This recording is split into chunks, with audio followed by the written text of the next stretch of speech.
अपराध किया है तो राम जी के ही चरण में जाकर माफी मांग, ताकि कौन मुंह लेकर जाऊं। धक्का देना कि प्रभाव देखने आया था तो देख लिया, अब स्वभाव देखने आया है। स्वभाव क्या है? अति कोमल स्वभाव ही लोग कर रहा हूं। जयंत आकर के गिरा राम जी के चरणों में, लेकिन उल्टा गिरा।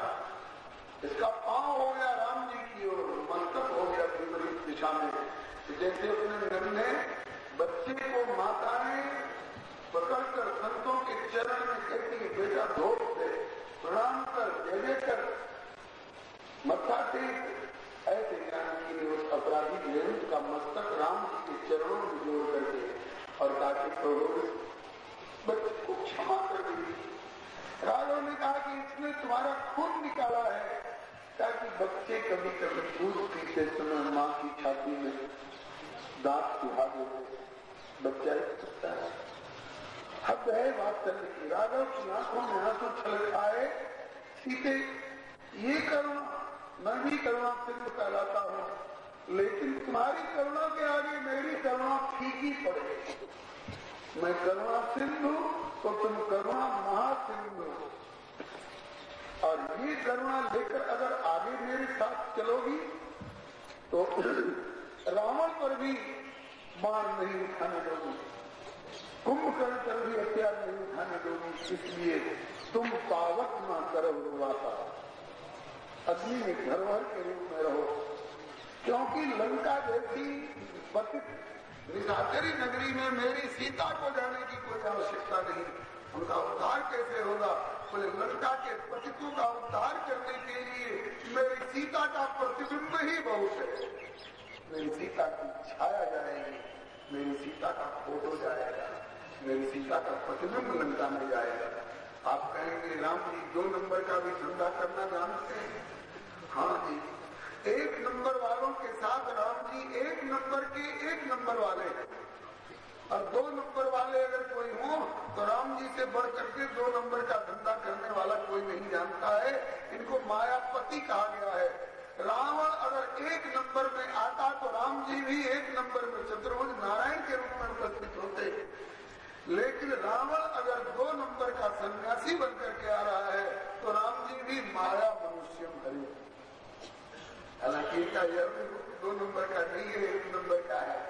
रही सीता जी की बात, रावण अपने सहयोगी मारीच को अगर माया मृग बना करके ला रहा है तो राम जी की तरफ से भी ओरिजिनल सीता नहीं जाएंगे, डुप्लीकेट सीता जाएंगी। पुन माया सीता कर हरना, श्री रघुवीर विरह कछ बरना। सीता हरण का अवल श्री हरे शूर्पणखा आई, बहाने यही बन गई। ऐसे ही लोग 2 पक्षों में झगड़ा लगाने वाले होते हैं। शूर्पणखा आई, बहुत लोग शूर्पणखा की तरफ से वकालत करते हैं। और लंका की राजकुमारी प्रेम की याचना करने आई थी, नाक कान क्यों काट लिया? बोले आते ही काट लिया, बहुत बुरा पसंद। राम जी ने कहा कि मैं शादीशुदा हूं, जानकी मेरे साथ। दूसरा विवाह मुझे पसंद नहीं, जो लक्ष्मण के पास है, तुम मुझे रख लो। कहा कि मेरे साथ रहोगी तो दासी बनकर के रहना मंजूर होगा? बोले नहीं, मैं तो महारानी रहूंगी।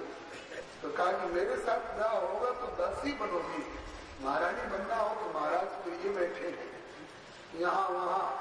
अंत में जब राघव ने कहा कि जानकी के रहते मेरा दूसरा विवाह नहीं हो सकता है, तब उसने कहा कि ये सीता मेरे ब्याह में बाधा तो कर रही है, बाधक बन रही है, तो अभी तो इसको जैसे दुकान से लेकर के गाजर मूली टमाटर लोग कच्चे खाने लग जाते हैं, अब इसको कच्चे चबा जाऊंगी जब, और तुमको ऐसे नहीं मानोगे तो तेरी गर्दन पकड़ के यूं ले जाऊंगी और रगड़ करके तुझसे काम लूंगी। तो कौन होता है इनकार करने वाला? तुझे पता नहीं है? लंकेश्वर की बहन हो, जब ये ढींग हाँकने लग गई तब रघुनंदन ने कहा कि इसका इलाज करो।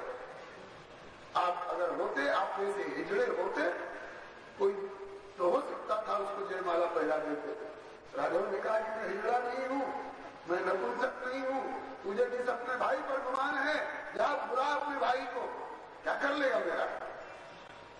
सीता का हरण करेगा, मेरी सीता की कुछ छू नहीं सकता है, मेरी सीता की छाया जाएगी। मेरा भाई अगर मायावी है तो मैं साक्षात मायापति हूं।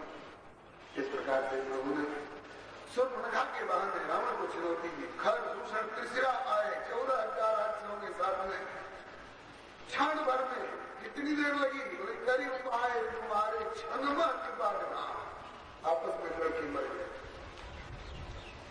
इसके बाद रावण को उभारा, रावण माया में सन्यासी बनकर आया, सीता को नहीं, सीता का प्रतिबिंब हरण करके ले गया। और रास्ते में जटायु ने उनको सीता समझकर बचाने की बहुत कोशिश की। जटायु ने अपने पंख कटवा करके हमको प्रेरणा दी कि जब तक चेतना है तब तक हम अपने घर की, अपने देश की बहू बेटी का अपहरण नहीं होने देंगे। भारतीय गीत भी इतना अपनी संस्कृति को और धर्म को समझता है, और जो आज मानव होकर के और देश में अराजकता फैलाता है, उससे तो गीत ही अच्छा है। राघव ने जटायु पर कृपा की, शबरी मां पर कृपा की, हनुमान जी को अपनाया, सुग्रीव जी को अपनाया। बाली बाधक था, बाली की रावण से 60 गांठ थी, इसलिए रावण के समर्थक बाली का वध किया। सुग्रीव जिसके समर्थक हनुमान जी जैसे संत, इनको किष्किंधा का राज्य दिया। जानकी जी की खोज करने में हनुमान जी को सफलता मिली। रावण की लंका जलाई गई। क्यों जलाई गई? रावण ने दूसरों की नगरी जलाई थी तो रावण की भी नगरी जलेगी। राम झरोखे बैठ के शंकर गुजरा ले, जाकी जैसी चाकरी ताको कैसी देख। और दूसरा भाव लंका जलाने का एक और था, ये लंका विभीषण जैसे भक्त को मिलने वाली है, और लंका में पाप की कमाई है, डकैती का माल है, तो विभीषण जैसे भक्त को पाप की कमाई मिलेगी तो कहीं उस बेचारे की बुद्धि में विकार न हो। इसलिए पापमयी लंका को जलाओ और शुद्ध करके तब भक्त को दिया जाएगा। इस प्रकार से हनुमान जी ने लंका को जलाया। वापस लौट करके आए, सीता जी की सुधी दी। प्रभु ने एक बार अंगद जी को भेज करके रावण को और मौका दिया। मुझे रावण से विरोध नहीं, रावणत्व से विरोध है। अगर रावणत्व का परित्याग करके तू भी विभीषण की तरह शरण में आ जा तो मैं तुमको भी गले लगाने को तैयार हूँ। लंका का राज विभीषण को संकल्प कर चुका हूँ, और रावण अगर आ जाए तो उसे अयोध्या का राज सौंप करके हम चारों भाई जंगल में गुजारा करने को तैयार हैं। ऐसे आदर्श चरित्र वाले अंगद ने देखा कि जब अंगद के द्वारा भेजे हुए संदेश को मानने को तैयार नहीं, उसे लड़ाई ही पसंद है। अंत में लाचार होकर के लंका पर आक्रमण करना पड़ा, और रावण के समर्थकों सहित उस पापमयी नगरी के पापियों को समाप्त करके और विभीषण जी को लंका मायुष्य कल्पांतम श्री हरे नमः लंका मायुष्य कल्पांतम ये चीर्ण प्रतापुरी अवकीर्यमाणा कुसुमे लोकपालार्पितपत्नी। श्री राघव ने लंका की राजगद्दी विभीषण जी को दी और पुष्पक विमान पर बैठ करके और अयोध्या को लौटे। जानकी जी, लक्ष्मण जी और अपने मुख्य साथियों के सहित देवता लोग की वर्षा कर रहे थे। श्री अयोध्यानाथ की जय, श्री राजा रामचंद्र भगवान की जय। विभीषण ने कहा कि हमारे यहाँ चल करके कुछ भोजन कर लो, विश्राम कर लो, फिर जाना। राघव बोले कि इतनी देर तुम्हारे यहाँ मेहमानी खाने बैठ जाऊंगा तो भरत के प्राण नहीं बचेंगे। भरत के लिए मुझे वहां समय पर पहुंचना होगा। विभीषण की मेहमानी नहीं स्वीकार की, लेकिन निषाद राज के लिए श्रृंगवेरपुर में प्रभु उतरे। अब क्या देर नहीं हो रही है? अब क्या भरत प्राण नहीं त्यागेंगे? बोले नहीं, अब पहले हनुमान को भेज करके संदेश दे देता हूँ। हनुमान जी संदेश लेकर के गए। प्रभु ने आज्ञा कि तुम जाओ जी पवन कुमार भरत को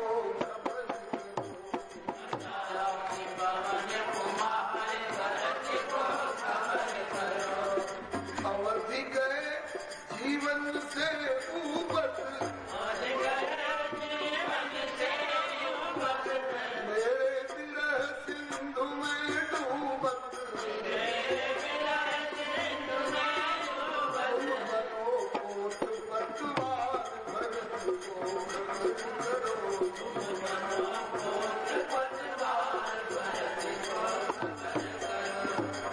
ब्राह्मण रूप बना के जइयो मम आगमन संदेश सुनइयो हरऊ सह दुख भाग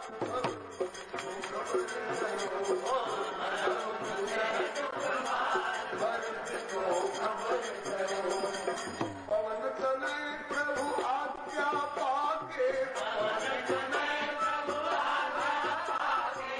पहुँचे नंदीग्राम में जाके भरत कई पुकार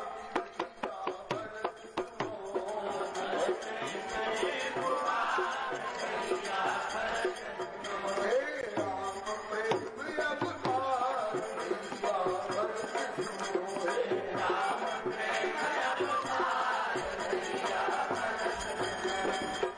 व्याकुल जिंदगी बाट निहारो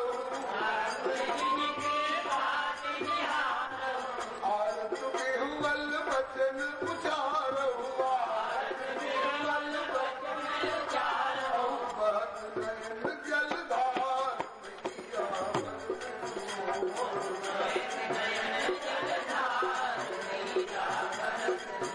हे राम प्रेम अवतार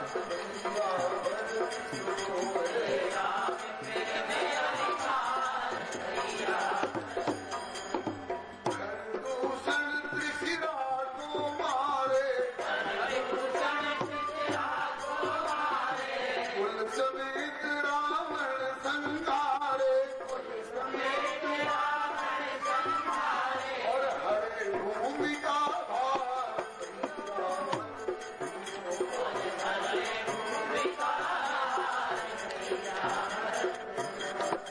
सकल चराचर का भय पीता आवत लखन सहित प्रभु सीता और मची रही जय जयकार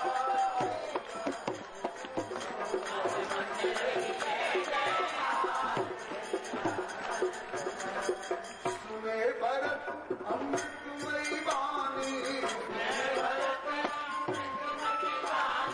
भयो हर्ष ही मिट्टी जलानी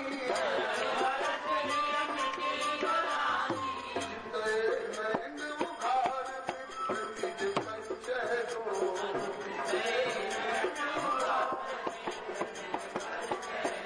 मुझ मूलक के आधार विपरीत पंचय दो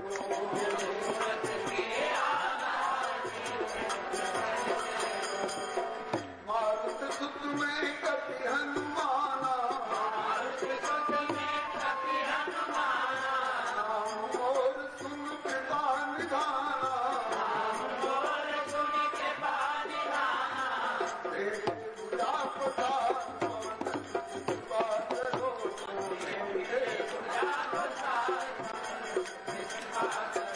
मुझ मूलक के आधार पवन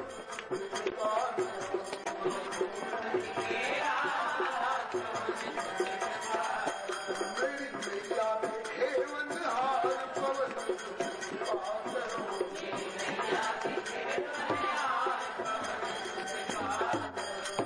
श्री पवन कुमार की श्री भरतलाल की श्री अयोध्यानाथ की। अब तो श्री भरतलाल जी बड़े प्रसन्न हुए, अयोध्या में सूचना दी, राजगद्दी की तैयारी होने लग गई। आए बहुरी रघुरैया अवध में बाजे बरदैया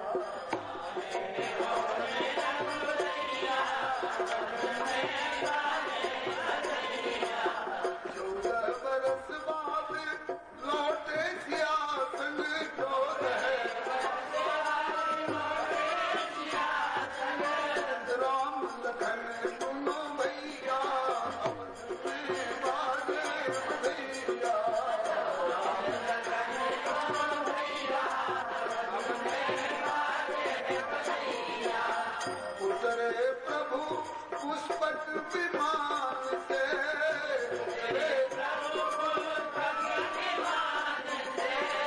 संग में सखा समुदैया, अवध में बाजे बधैया।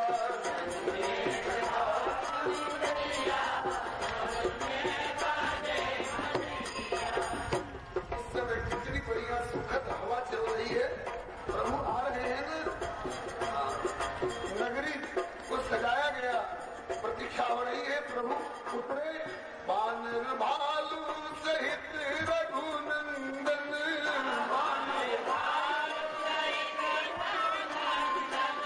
लागे गुरु जी के पैया, अवध में बाजे बधैया।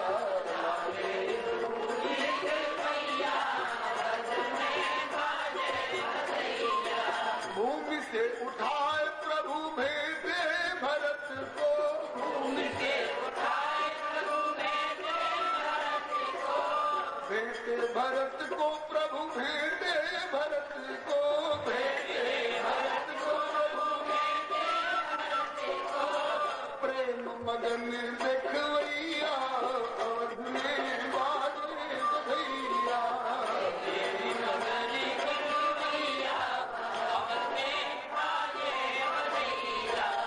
सुनी आगमन मातु सब धाई, सुनी आगमन मातु सब धाई। ज्यों बछड़ा हित गैया, अवध में बाजे बधैया। ज्यों बछड़ा हित गैया, अवध में बाजे बधैया। माता कौशल्या आदि आरती उतारे, माता कौशल्या और पुण्य पुण्य लेवे बलैया, अवध में बाजे बधैया।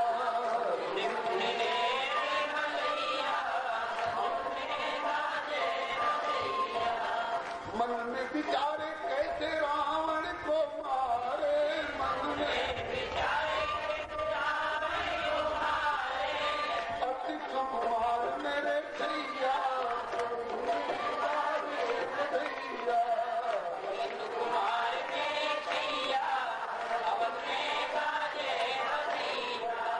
यथा योग्य मिली भेटे सबही प्रभु, यथा योग्य मिली भेटे सबही प्रभु। हर से लोग लुगैया, अवध में बाजे बधैया। लोग लुगैया, अवध में बाजे बधैया। मुदित मृदंग नगाड़े बाजत, मुदित मृदंग ध्यान शंख सहनैया, अवध में बाजे बधैया।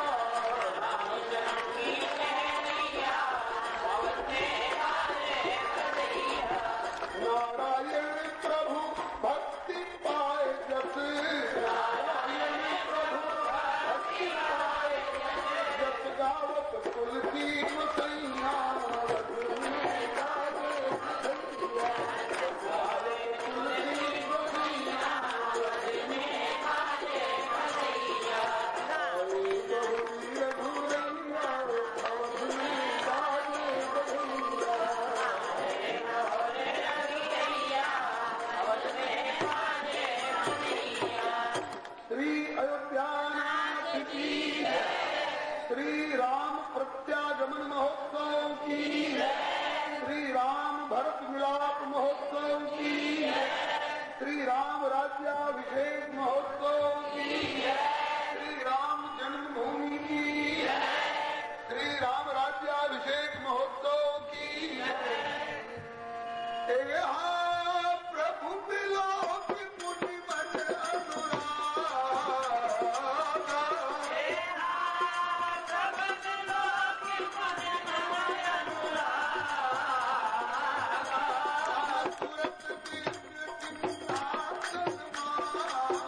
सिंहासन पर श्री सीताराम जी नहीं दिखाई पड़ रहे हैं।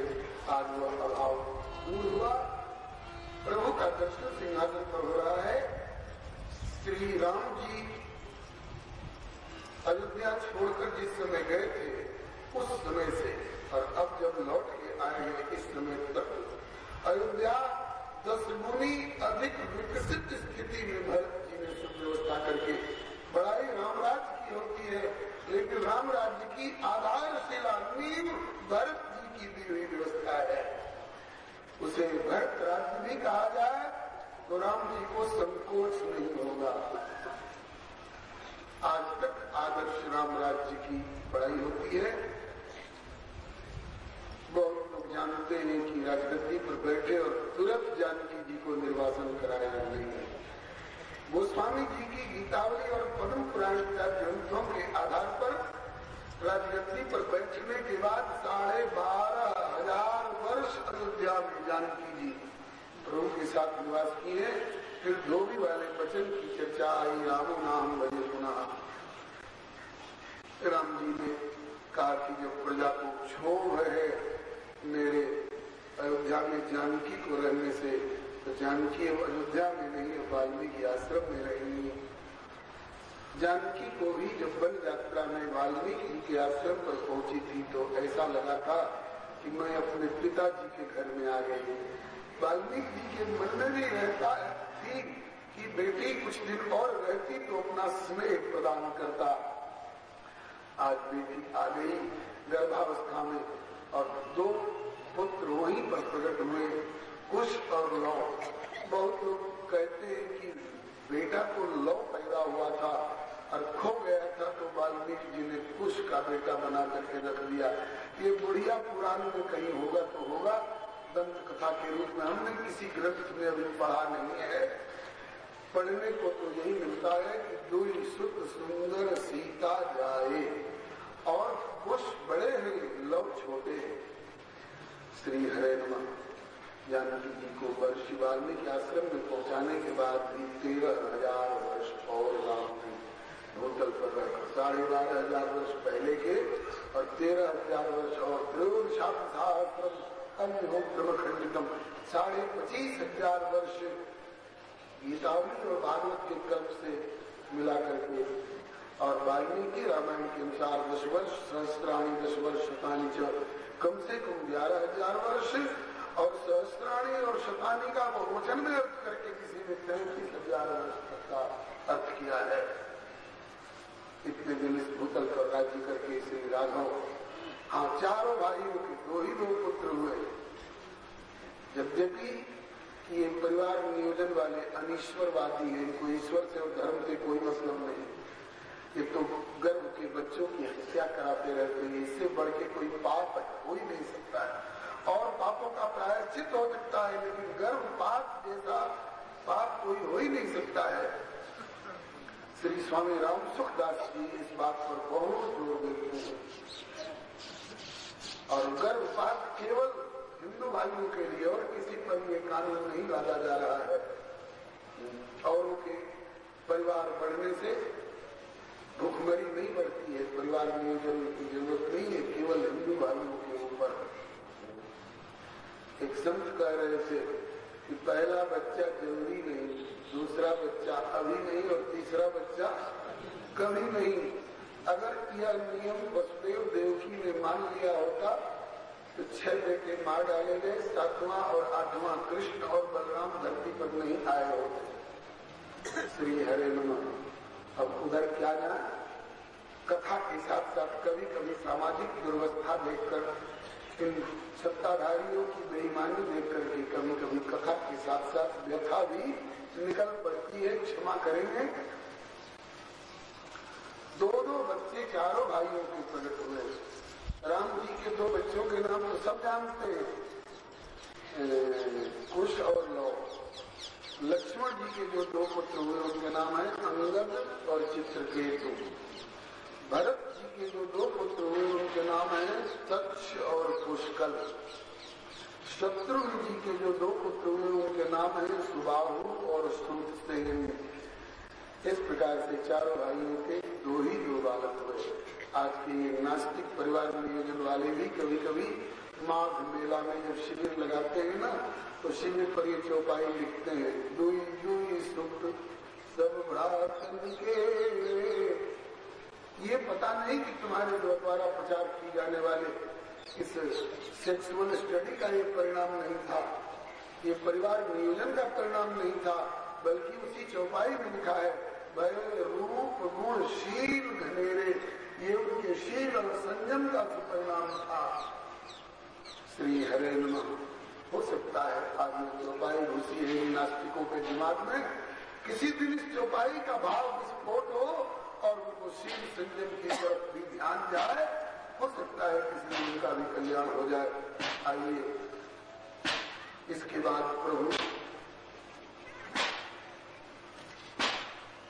अपने उन चरणारविंदों को, जिन चरणारविंदों में दंडक वन के कांटे अब तक गड़े हुए हैं, राम जी ने दंडक वन के कांटों को निकाला नहीं, निकालने भी नहीं दिया। क्यों? निकालने पर वो कांटे चुप आपको पीड़ा दे रहे होंगे। बोले कि औरों की दृष्टि में ये कांटे हो सकते हैं, मेरी दृष्टि में तो मेरे चरणों की शरण लेने वाले जड़ प्राणी हैं। आज इनको निकाल दूंगा तो फिर कोई मेरे चरण की शरण लेने नहीं आएगा और जीव भटकते रह जाएंगे। धाम जाते समय प्रभु को कांटे प्रभु के चरणों में दिखाई पड़ रहे हैं। स्मरताम निर्विन्य से विद्धम दंडक कंठ स्वपाद पल्लव राम आत्मज्योतिरगात्मतः। इस प्रकार से आपने श्री रामचरित्र श्रवण किया। श्री सुखदेव जी कहते हैं कि परीक्षित, एक श्लोक से पहले तो श्री हरे नमः, एक श्लोक से शरणागति करके चरित्र प्रारंभ किया था गुरुवर तीर्थराज, और एक श्लोक से शरणागति करके चरित्र को विश्राम दिया। नृप सदस्य पट्टम तम नागपाल वसुपाल शरणम प्रपदे। और कहते हैं कि उन दिनों में रामावतार के समय में त्रेता में जिन जिन ने राम जी का दर्शन किया, आंख वालों ने वे, और जो आंख वाले नहीं थे उनको राम जी ने अपनी दृष्टि से उनको देखा, तो वे भी जिन जिन ने राम जी का स्पर्श किया था, जिनको राम ने स्पर्श कर दिया, वे सब के सब भगवत धाम के अधिकारी हुए और धाम पधारे। कलयुग वाले लोग अफसोस करें कि हम नहीं रहते तो हम भी प्रभु का दर्शन और स्पर्श पा करके उनके धाम को जाते। तो श्री सुखदेव जी महाराज कहते हैं कि अभी भी निराश होने की जरूरत नहीं है। राम जी अंतर्धान होकर अपने धाम जरूर चले गए हैं, लेकिन राम जी अपना चरित्र छोड़ गए हैं रामायण के रूप में, भागवत के रूप में। आप इनको गाओगे, सुनोगे, स्मरण करोगे तो तुम भी वहीं पधारोगे जहाँ त्रेता के अयोध्यावासी गए हुए, जहाँ त्रेता के चित्रकूटवासी गए हुए हैं, वहाँ अवधि तुम जा सकते हो। पुरुषो रामचरितम श्रवण धार्यन आंध्र संस परोराजन कर्म बंधे विमुच्यते। श्री हरे नमः। इसके बाद आगे वर्णन करते हैं, राम जी के पुत्र कुश ने राजगद्दी संभाली। कुश के पुत्र अतिथि, अतिथि के निषद, निषद के नव, उनके पुंडरी, उनके छेन धनुआ, ऐसे करते करते सुमित्र नाम के राजा तक इस सूर्यवंश का वर्णन है। बीच के एक राजा हुए हैं सूर्यवंशी महाराज मरु। इन्होंने कलापक ग्राम में जाकर योग में स्थित रहकर तपस्या करने की आरंभ की, अभी भी तपस्या कर रहे हैं। एक सूर्यवंशी राजा महाराज मरु और एक चंद्रवंशी राजा महाराज देवापी, ये दोनों अब भी तपस्या कर रहे हैं कलापक ग्राम में स्थित होकर के। और जब कलयुग समाप्त होगा, कल की भगवान सतयुग की प्रतिष्ठा करेंगे, तो इन्हीं दोनों को कलापक ग्राम से लाकर सूर्यवंश की गद्दी अयोध्या में महाराज मरु को और चंद्रवंश की गद्दी हस्तिनापुर में महाराज देवापी को, दोनों गद्दी प्रतिष्ठित करेंगे और उसके बाद सतयुग की व्यवस्था हो जाएगी। अभी प्रलय होने वाला नहीं है और जब ये दोनों राजगद्दी पर बैठ जाएंगे तो चुनाव की प्रथा खत्म हो जाएगी। ये संयुक्त मोर्चा वाली बात नहीं रहेगी। आगे वर्णन करते हैं निमि इक्ष्वाकु के 100 पुत्रों में एक का नाम निमि। निमि ने राजा जनक, निमि ने वशिष्ठ जी से आग्रह किया है हमारा यज्ञ करवा दीजिए। वशिष्ठ जी ने कहा कि आपसे पहले स्वर्ग वालों का बुलवा आया है, पहले उनका आग्रह पहले का है, इसलिए उनका कर्मकांड करा के आऊंगा, तब आपका कर्मकांड कराऊंगा, तब तक आप मेरी प्रतीक्षा करिए। निमि राजा प्रतीक्षा नहीं कर सके, बल्कि गौतम गोत्री ब्राह्मणों को आचार्य रूप में वर्ण करके अपना यज्ञ करा लिया। वशिष्ठ जी लौटे और मालूम हुआ कि इसने मेरी प्रतीक्षा नहीं की, बल्कि मेरी अवहेलना करके औरों को आचार्य रूप में वर्ण करके जब करवा लिया, तो वशिष्ठ जी ने निमि राजा को शाप दे दिया और इनका शरीर छूट गया। तो निमि राजा अपने ऋषियों के आशीर्वाद से सबकी पलकों पर निवास करते हैं, इसलिए पलक गिरती उठती है। पलक गिरना निवेश और पलक उठना उन्मेष कर जाता है। वशिष्ठ जी का भी शरीर छूट गया था निमि जी के शाप से। तो वशिष्ठ जी ने दोबारा मित्रावरुण के तेज को माध्यम बनाकर ऋषि के माध्यम से घड़े में आकर के प्रकट हुए और ये भी उन्मज कराने के अधिकारी होते हैं, क्योंकि वशिष्ठ जी को अभी राम जी की यजमानी दाई स्वीकार करनी थी। निमि का शरीर छूटने के बाद उनके निष्प्राण शरीर का वैदिक प्रक्रिया से, वैदिक मंत्रों से मंथन करके मिथिल अथवा वैदेह अथवा जनक नाम के पुत्र उत्पन्न हुए। इसके बाद आगे वर्णन करते हैं कि उनके पुत्र हुए उदावसु, उनके नंदीवर्धन, उनके सुकेतु, उनके देवरात, उनके यही देवरात हैं जिनके समय में शंकर जी का धनुष देवताओं ने इनके यहाँ धरोहर रूप में रखा था, तभी से पूजित होता आ रहा था। और राजा शीरध्वज जनक, जनक खानदानी पदवी है, नाम नहीं है। निमि के बाद जितने राजा हुए सब जनक कहलाए हैं, सब विदेह कहलाए हैं। ये खानदानी पदवी, नाम अलग अलग होते रहे हैं। जिनको जानकी जी का पिता कहलाने का गौरव प्राप्त हुआ है, उनका नाम था महाराज श्री शीरध्वज।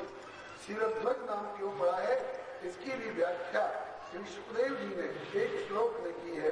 ततः शीरध्वजो जज्ञे यज्ञार्थम तरिष्टो महिम सीता शीरामृतो जाता तस्मात् शीरध्वज स्मृतः। शीर कहते हैं हल्की नोक को, उससे सीता प्रकट हुई और इस घटना से इनकी कीर्ति की ध्वजा फहरा गई। तो शीर से लेकर ध्वजा तक इनका चरित्र, इसलिए शीरध्वज कहलाते हैं जनक जी, जिनको सीता जी का पिता कहलाने का गौरव प्राप्त हुआ है। इनके पुत्र कुशध्वज हुए, उनके पुत्र श्री हरे नमः, धर्मध्वज, धर्मध्वज के कृतध्वज, वितध्वज, ऐसे चलते चलते यह वंश द्वापर के अंतिम चरण में कृष्णावतार के समय में जो जनक जी थे, उस समय उनका नाम था महाराज बहुलाश्व जनक जी। महाराज बहुलाश्व जनक जी के यहाँ श्री कृष्ण बलदेव दोनों भैया बारी बारी दर्शन देने गए हैं। श्री सुखदेव जी भी जनक जी के यहाँ पधारे हैं, ऐसी चर्चा आती है सब ग्रंथों में। इसके बाद ये महाराज श्री सुखदेव के बोला जनक जी तक की चर्चा हुई है। और श्री सुखदेव जी कहते हैं कि एते वही मैथिला राजन आत्मविद्या विशारदा योगेश्वर प्रसाद द्वंद्व मुक्ता गृहेश्वरी। ये मिनी से लेकर के और बहुलासु तक जितने जनक हुए हैं रहते थे संसार में, लेकिन संसार उनको बांध नहीं सकता था। जल में कमल पत्र की तरह निर्लेप रहे, बड़े ज्ञानी हुए। इनके यहाँ श्री सुखदेव जी शरीर के महापुरुष भी ज्ञान सीखने के लिए जाया करते, ऐसी भी चर्चा आती है। अब तक आप लोग सूर्य वंश का वर्णन सुन रहे थे, जिसमें सूर्य वंश विभूषण मर्यादा पुरुषोत्तम भगवान श्री रामचंद्र जी का प्रादुर्भाव हुआ था। अब आगे के अध्याय से चंद्र वंश का वर्णन प्रारंभ होने जा रहा है, जिसमें चंद्र वंश विभूषण लीला पुरुषोत्तम भगवान श्री कृष्ण चंद्र जी का प्रादुर्भाव हुआ है। आप लोगों ने सूर्य वंश की परंपरा समझ ली होगी। आदि पुरुष अविनाशी भगवान नारायण के नाभि कमल से ब्रह्मा जी के 10 पुत्रों में एक मरीचि के पुत्र कश्यप के पुत्र विवस्वान सूर्य के पुत्र वैवस्वत मनु के पुत्र इक्ष्वाकु के विकुक्षी, उनके पुरंजय। उसी वंश में कई पीढ़ी के बाद रघु महाराज और उनके वंश में दशरथ जी और उनके श्री रामचंद्र जी और सुमित्र तक आप सूर्य वंश का वर्णन सुन चुके हैं। अब चंद्र वंश की परंपरा सुनिए। आदि पुरुष अविनाशी भगवान नारायण के नाभि कमल से ब्रह्मा जी, ये सबके पूर्वज हैं। किसी भी संसार के किसी कोने के किसी जाति और समुदाय का कोई भी हो, वो ब्रह्मा जी को अपना पूर्वज मानेगा ही, क्योंकि वहीं से सब सृष्टि का प्रादुर्भाव हुआ है भगवान की प्रेरणा से। भले नाम उनके यहाँ आदम और ईव हो, लेकिन ये आदि पूर्वज हैं, हम लोगों के माने जाते हैं श्री हरे। तो ब्रह्मा जी के 10 पुत्रों में दूसरे का नाम अत्रि का विवाह अनुसुईया जी के साथ हुआ था। इनसे 3 पुत्र उत्पन्न हुए। चंद्रमा ब्रह्मा के अंश से, दत्तात्रेय जी विष्णु भगवान के अंश से और दुर्वासा जी शंकर भगवान के अंश से। दत्तात्रेय जी और दुर्वासा जी तो विरक्त रूप में भजन करते हैं। और चंद्रमा के पुत्र बुध हुए। बुध के पुत्र हुए, कल आपने सुना था पुरूरवा, मनु जी की इला नाम की बेटी, जो पहले सुद्युम्न नाम का राजकुमार बनाया गया था, फिर शंकर जी के शापित वन में जाकर पुनः स्त्रीत्व को प्राप्त हो गए थे। और उनको चंद्रमा के पुत्र बुध ने अपनी पत्नी के रूप में स्वीकार किया था। उन चंद्रमा के पुत्र बुध ने अपनी इला नाम की पत्नी के गर्भ से ऐल अथवा पुरूरवा, दोनों नाम है। इला के पुत्र होने से ऐल और नाम पुरूरवा बड़े प्रतापी राजा हुए हैं और चंद्र वंश के ये अंतर्गत आते हैं। चंद्रमा के पुत्र बुध के पुत्र पुरूरवा की पत्नी हुई उर्वशी स्वर्ग की सर्वश्रेष्ठ अप्सरा है। इसने एक बार मित्रावरुण ऋषियों को धरती का मानवता करके अपमानित किया था। इसलिए मित्रावरुण ऋषि ने साथ दिया था कि हमको धरती का मानवता करके तिरस्कृत कर रही है, इसलिए कुछ दिनों के लिए हमको धरती पर ही मानवी के रूप में रहना पड़ेगा। वही उस शाप को निपटाने के लिए स्वर्ग की अप्सरा उर्वशी पुरूरवा की पत्नी के रूप में आकर के रहने लग गई। 3 शर्तें लगाई थी। केवल घी खा करके रहूंगी, मेरे साथ भेड़ के 2 बच्चे हैं, इनकी रक्षा करनी पड़ेगी, और अपने दाम्पत्य जीवन के एकांतिक सहवास के अतिरिक्त कहीं भी आपको वस्त्रहीन देखना नहीं चाहूंगी। 3 में से एक भी शब्द का उल्लंघन होगा तो मैं आपको छोड़कर फिर स्वर्ग में चले जाऊंगी मेरे साथी और पूरी हो जाने से। तो 2 शर्तों का उल्लंघन हो गया। एक बार इंद्र के भेजे हुए गंधर्वों ने दोनों भेड़ के बच्चों का अपहरण कर लिया और ये रात्रि में अस्त व्यस्त स्थिति में थे। दौड़े तो वस्त्र नीचे जा पड़े, वस्त्रहीन दर्शन हो गया उर्वशी को। इसलिए उर्वशी इनको छोड़ करके फिर स्वर्ग चली गई। जितने दिन तक उर्वशी रही थी पुरूरवा के यहाँ, इतने दिन के बीच में श्री पुरूरवा जी ने 6 पुत्र उत्पन्न किए थे उर्वशी के गर्भ से। ऐलस्य चौर्वशी गर्भात् खड़ासन नात्म जानवी पर आयु श्रुतायु सत्यायु रयो अथ विजयो जय। आयु श्रुतायु सत्यायु रय विजय और जय, ये 6 पुत्र उत्पन्न हुए। इन 6 में से एक का नाम विजय। विजय के श्री हरे नमः। विजय के पुत्र हुए भीम और उनके पुत्र हुए कांचन, उनके होत्र, उनके हुए जन्मू। ये वही जन्मू है जो कल गंगा जी को पी गए थे, आपने सुना था। उस समय चंद्रवंशी राजा होने पर भी तपस्या कर रहे थे। जन्मू के पुत्र हुए पुरु के बलात् उनके अजट। इसी परंपरा में आगे चलकर के कुशाम्बु नाम के राजा हुए। श्री हरे नमः। कुशाम्बु के पुत्र हुए कुशनाव, इनके पुत्र हुए गाधी। गाधी राजा को पुत्र नहीं था, केवल एक कन्या थी। कन्या का नाम था सत्यवती।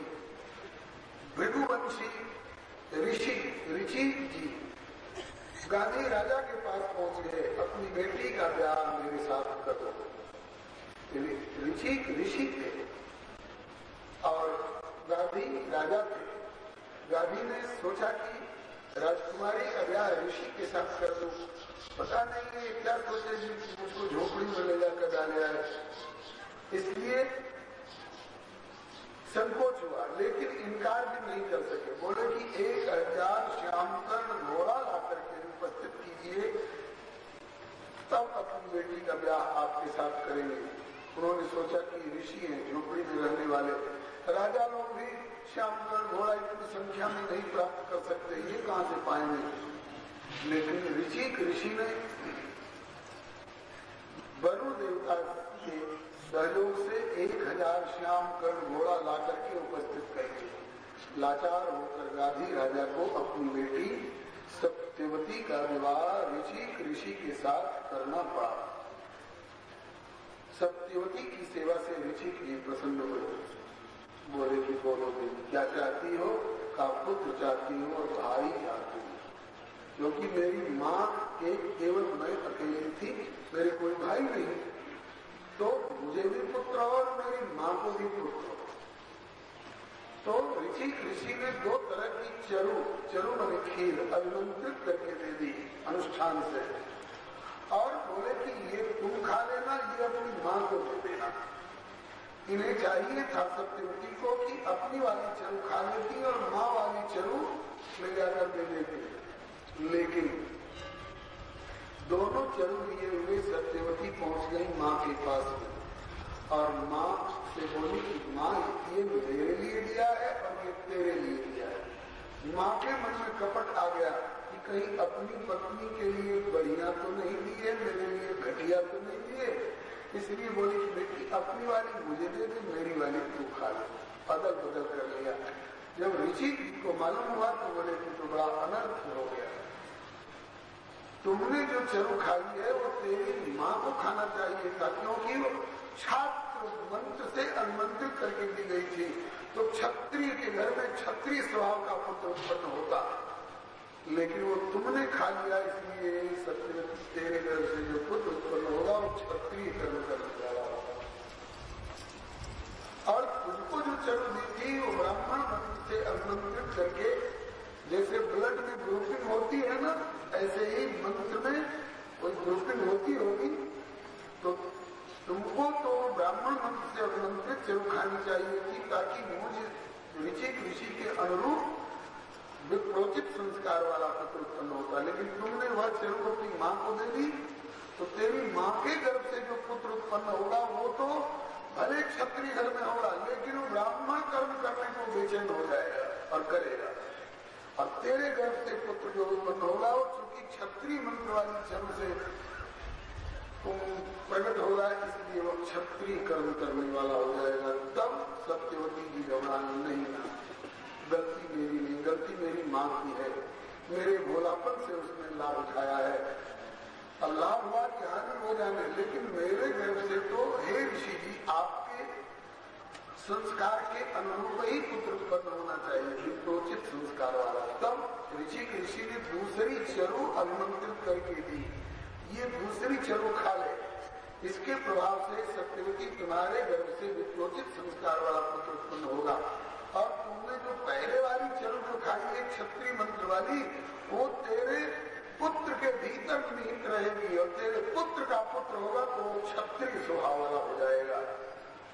तो जो दूसरी चरु खाई, उस चरु के प्रभाव से ऋषि के पुत्र हुए जमदग्नि ऋषि। और जमदग्नि के भीतर वो पहले वाली चरु विद्यमान थी और समय पाकर के जब जमदग्नि के पुत्र उत्पन्न हुए, उन्हीं का नाम हुआ श्री परशुराम जी महाराज। बोलो श्री परशुराम जी महाराज।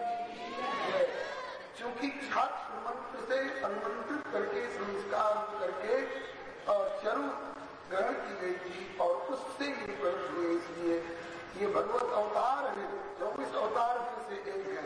बोलो श्री परशुराम जी महाराज जिनकी जयंती कल मनाई गई है, जयंती कल मनाई गई और उनके जन्म की व्याख्या आज हो रही है। श्री परशुराम जी क्षत्रिय कर्म पर कैसे उतारू हुए, वो बड़ी अद्भुत कथा है। श्री हरे इन्होंने शंकर जी को अपना गुरु बना करके और शंकर जी से अस्त्र शस्त्र की विद्या इन्होंने प्राप्त की है और भगवत अवतार है, आवेशा अवतार है श्री परशुराम जी महाराज। एक समय की बात है, इनकी माता रेणुका देवी, परशुराम जी की माता रेणुका देवी, ये गंगा जल देने के लिए गई थी और गंगा जी के किनारे उनकी कुटिया पड़ती थी। गंगा जल लेने गई, वहां चित्ररथ नाम का गंधर्वों का राजा अपनी गंधर्वियों के साथ जल क्रीड़ा कर रहा था। तो बहुत देर तक उसको देखती रही। जल लाने में देर हुई, जब जमदग्नि जी ने पूछा इतनी देर कैसे हुई, उनको बताने में संकोच हुआ, लेकिन ध्यान करके जमदग्नि ऋषि समझ गए, अच्छा चित्ररथ की जल क्रीड़ा देख रही थी आप। एक पतिव्रता का धर्म नहीं है जो अपने पति के अतिरिक्त किसी को भी, पुरुष को भी इस प्रकार से मुग्ध दृष्टि से देखे। आपकी दृष्टि आ गई है गंधर्व के ऊपर, शरीर और मन से भी कहीं कुछ आप गलत न कर बैठे, इसलिए अपने बेटों को आज्ञा दी मार डालो इसको। और बेटे मारने को तैयार नहीं हुए तो परशुराम को बुलाया, परशुराम तुम मेरे क्या हो, पुत्र हो, मैं तुम्हारा क्या हूँ, बोले पिता हो, मेरे प्रति तुम्हारा क्या कर्तव्य है। आश्चर्य हुआ कि पिताजी ऐसा प्रश्न क्यों कर रहे हो, पिताजी क्या बार-बार पूछते हो, मैं आपका पुत्र हूँ, आप मेरे पिता हो, आपकी आज्ञा का पालन करना मेरा कर्तव्य है। बोले करोगे आज्ञा का पालन, आज्ञा दीजिए, देखिए करता हूँ। कहा कि अपनी मैया को और अपने भैयाओं को मार करके खत्म करो। परशुराम जी ने कहा नहीं, फंसा उठाया, मैया और भैया सबका गला काट दिया और पिताजी के चरणों में प्रणाम किया। पिताजी आपकी आज्ञा का पालन हो गया ना, बोले हो गया बेटा, अब मैं प्रसन्न हूँ, तेरी जो इच्छा हो तो वर मांग।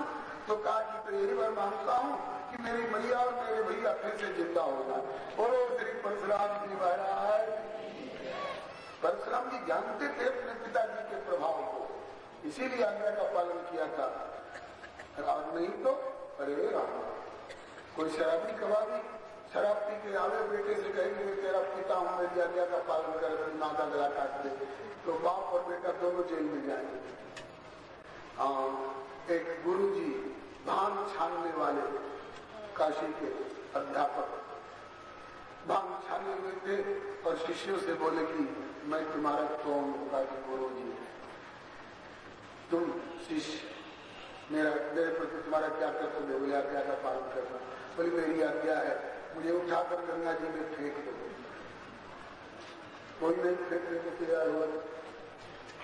दूसरे दिन गुरु जी ने पूछा कि हमारी आज्ञा का पालन तुम लोगों ने क्यों नहीं किया। कहा गुरु जी उस समय आप नहीं बोल रहे थे, उस समय तो भंग भवानी बोल रही थी। हम आपके चेले हैं, हम भंग के चेले नहीं हैं, हम नशे के चेले नहीं हैं।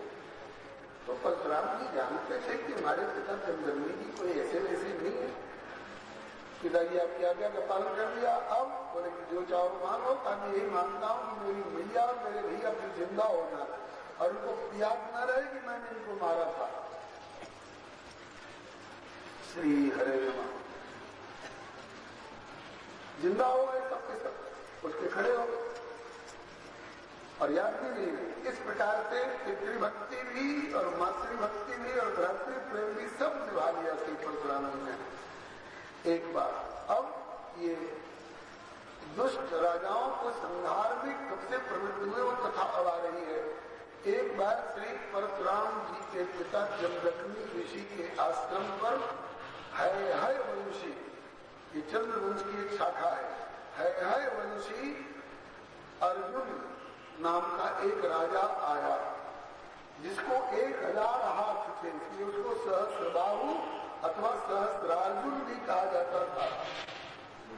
पराक्रम के मारे बड़ा उद्दंड हो गया था। एक बार जमदग्नि ऋषि के आश्रम पर पहुंचा, जमदग्नि जी ने उसका सत्कार किया, राजोचित सत्कार किया। सोने के थाल कटोरे में ऐसे ऐसे भोजन जो राजाओं को भी दुर्लभ। उसको पता चला कि पता लगाया कि झोपड़ी में रहने वाला बाबा जी ऋषि ये सोने के थाल कटोरे में हम लोगों को इतना बढ़िया भोजन कहां से ला करके परोसा है। बोले उनके पास कामधेनु नाम की एक गऊ है, उसके प्रभाव से। तो उसने कहा कि ऐसी गऊ तो हमारे पास रहनी चाहिए, ताकि ये गऊ हमें दे दे बाबा जी।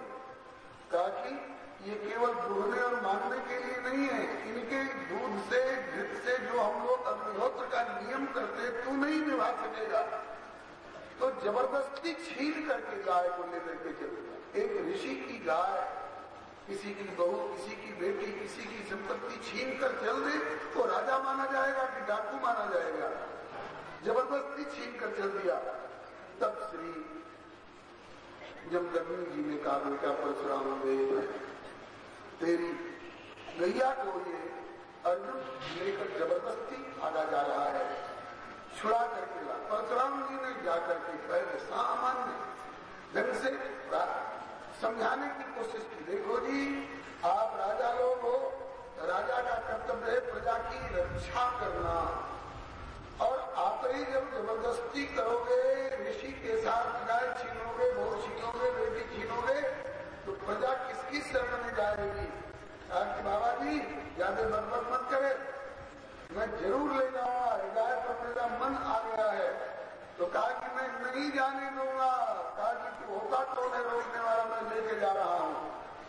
अब परशुराम जी ने भी हथियार उठाया। अर्जुन ने कहा कि अपनी सेना से कहा कि मारो बाबा जी को, मैं गाय को लेकर बढ़ रहा हूं, तुम लोग बाबा जी से निपटो। परशुराम जी के अवतार थे, दिव्यास्त्रों के द्वारा उसकी सेना को गाजर मुनि की तरह काट के फेंक दिया। जब देखा सहस्रार्जुन ने कि अब तो मैं अकेला रह गया, तब उसने अपने 500 हाथों में धनुष और 500 हाथों में बाण लेकर के और इन पर छोड़ना प्रारंभ किया। तो महाराज घबरा गया बेटा, उसके सारे हथियारों को काटा परशुराम जी ने और उसकी भुजाओं को काटा और उसके बाद गला काट करके सदा के लिए धराशायी कर दिया। एक तो चोरी और ऊपर से सीना लोरी, ऋषि की गाय छीन कर ले जा रहे हो और मारने की धमकी दे रहे हो, तुम्हारे जैसे दुष्टों को छोड़ना नहीं है।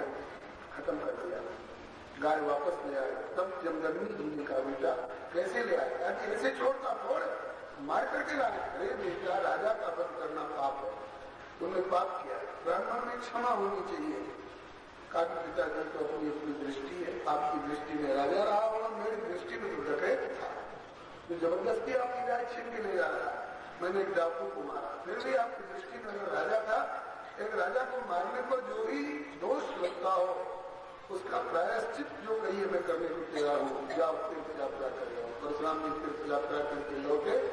इस बीच में परशुराम जी आ चुके थे, तब तक सहस्रार्जुन के पुत्रों ने कहा कि परशुराम ने मेरे बाप को मारा तो मैं परशुराम के बाप को मारूंगा। जमदग्नि ऋषि की हत्या कर डाली दुष्टों ने। रेणुका देवी रोने लग गई, बेटा परशुराम तेरे रहते तेरे पिता का ये हाल। कहा कि मेरे पिताजी कहीं गए नहीं है, मैं जीवित करूंगा। पिताजी के शरीर को सुरक्षित रख और उन दुष्टों की भी खबर लेता हूँ। तो महाराज उन दुष्टों को मारा, उनका समर्थन लेकर के जो आए उनको मारा, और जो प्रजा को सताने वाले थे संकल्प किया कि प्रजा को सताने वाले दुष्ट राजाओं को नहीं रहने दूंगा। ये क्षत्रिय होकर के रक्षा का काम करने के बजाय ये और दुर्जनता करते हैं। परशुराम जी ने 21 बार दुष्ट क्षत्रियों को मारकर प्रजा पालकों की प्रतिष्ठा की और यज्ञ करके और अपने मृतक पिताजी को जीवित कर दिया। आज तक जमदग्नि ऋषि जीवित रह करके और वर्तमान मनवंतर का जो सप्त ऋषि मंडल है ना, कश्यप, अत्रि, वशिष्ठ, विश्वामित्रो, सर्वोत्तम, जमदग्नि, भरद्वाज, एते सप्तर्षि स्मृता, इसमें जमदग्नि भी एक है सप्तर्षि मंडल में। परशुराम जी के पिताजी। बोलिए श्री परशुराम जी महाराज की जय। इस प्रकार से चंद्रवंश की शाखा में आपने गाधी राजा के कन्या सत्यवती, उनके पुत्र श्री ऋषि जमदग्नि और उनके पुत्र परशुराम जी तक सुना। अब सत्यवती की मां ने जो चरु खाई थी, उस चरु से विश्वामित्र जी पैदा हुए। विश्वामित्र जी क्षत्रिय कुल में उत्पन्न हुए, लेकिन वो ब्राह्मण मंत्र जो था जिससे अभिमंत्रित चली थी, उसके कारण बेचैनी हो गई। वशिष्ठ जी के ब्रह्म तेज को देखकर इनको ललक हो गई कि मैं भी ब्रह्म ऋषि कहलाऊंगा। तपस्या करके और इन्होंने बहुत मार काट के बाद भी जब ब्रह्म ऋषि का पद नहीं मिला, तब वशिष्ठ जी के हत्या को तैयार हुए।